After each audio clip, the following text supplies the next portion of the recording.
Donnie and Dolly. The team is supported by ableauctions.ca. Closing your business? We can help.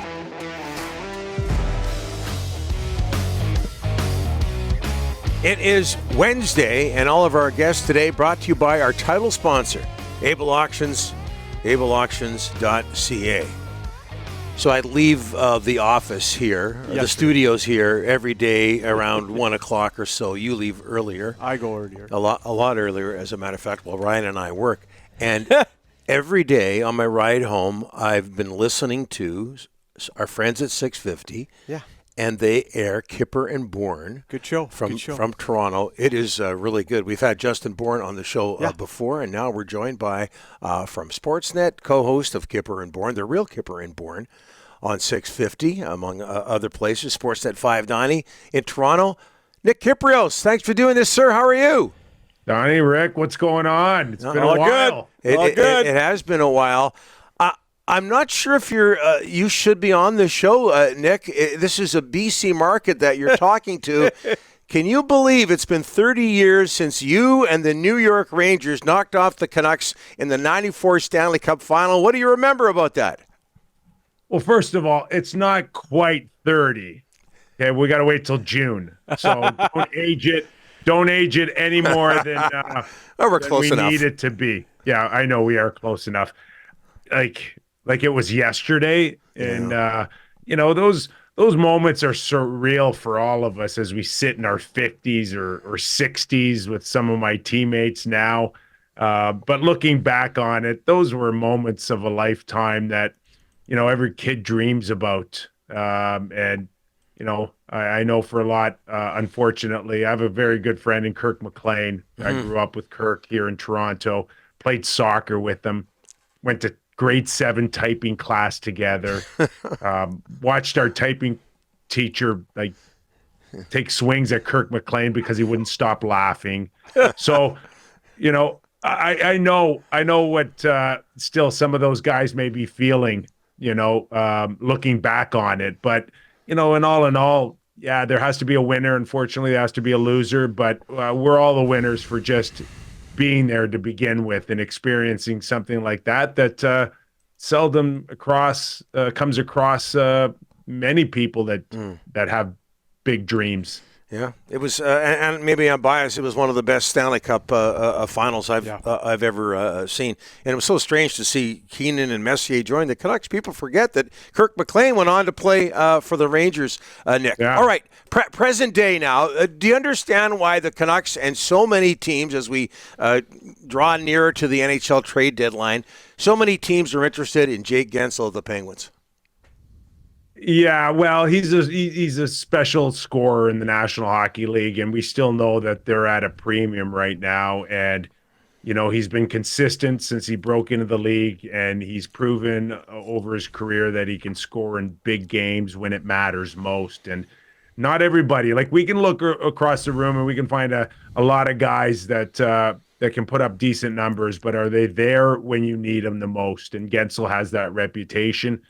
It'll be interesting between now and Friday's deadline, ultimately where Pittsburgh goes. There is some talk out of Pittsburgh that maybe his demands or the money that it may cost Kyle Dubas to re-sign him has kind of waned, and maybe it's a little lowered, and maybe he finds a chance to re-sign. But right now it appears that there's many teams out there that he's been linked to, including the Vancouver Canucks.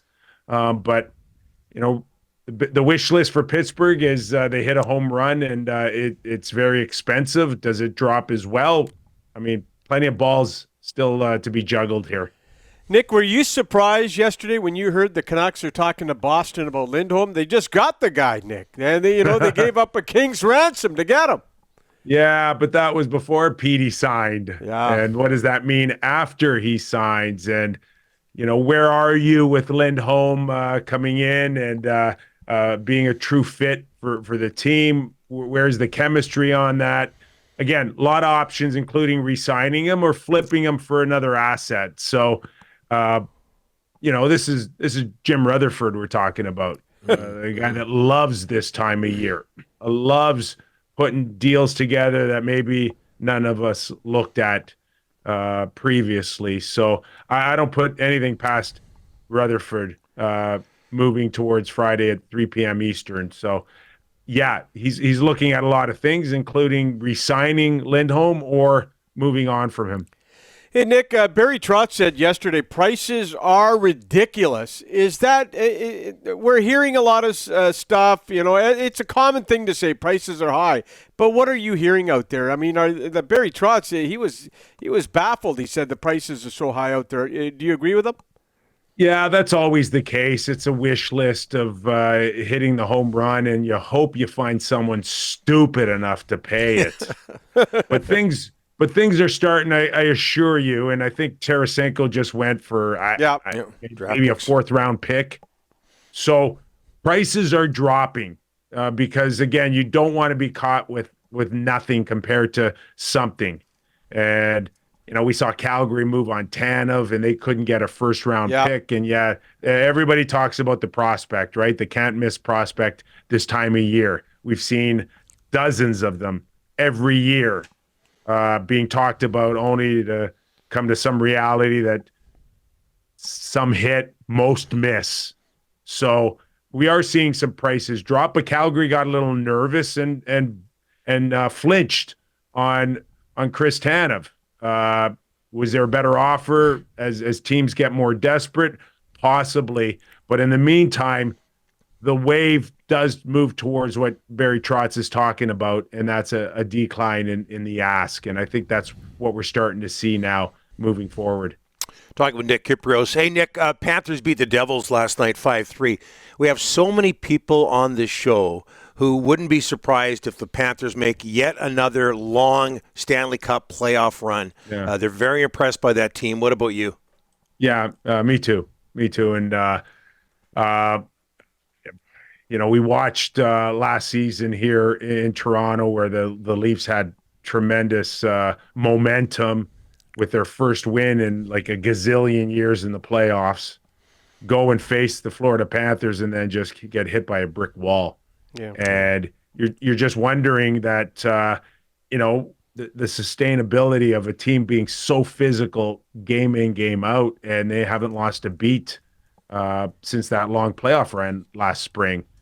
And it comes naturally to them, guys. It's not manufactured. It's not a coach going, come on, boys, finish a check here. We heard Matthew Tkachuk talking, about 2 weeks ago, talking about, when we're going to play the first period like there's no puck. I mean, okay, that's how much they love it. So, who else can match up like that? Who physically can match up like that? And right now, I don't see a lot of teams being able to do that, especially in the East, to challenge them. So, the sustainability of great goaltending, a solid D core that can kind of rival Vegas's as big and strong. Outside of that, I don't know, it may be a cold Bobrovsky or a key injury that could slow them down, but I don't see much more to slow them down. And now they add Tarasenko. Nick, back to the Rangers. Matt Rempe, multiple fights in his first 8 NHL games, punches to his head, a black eye, something we haven't seen from a player for a long, long time. You were a fighter during your playing days, and that whole Matt Rempe situation led to a conversation on our show. But where do you stand on fighting in hockey these days?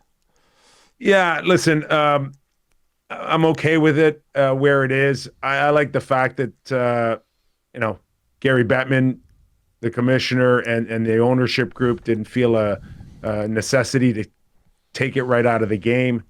But there was enough things brought into the game that kind of curtailed all of it. I mean, I don't know, 15, 20 years ago, we might have been looking at 700-800 fights throughout a season.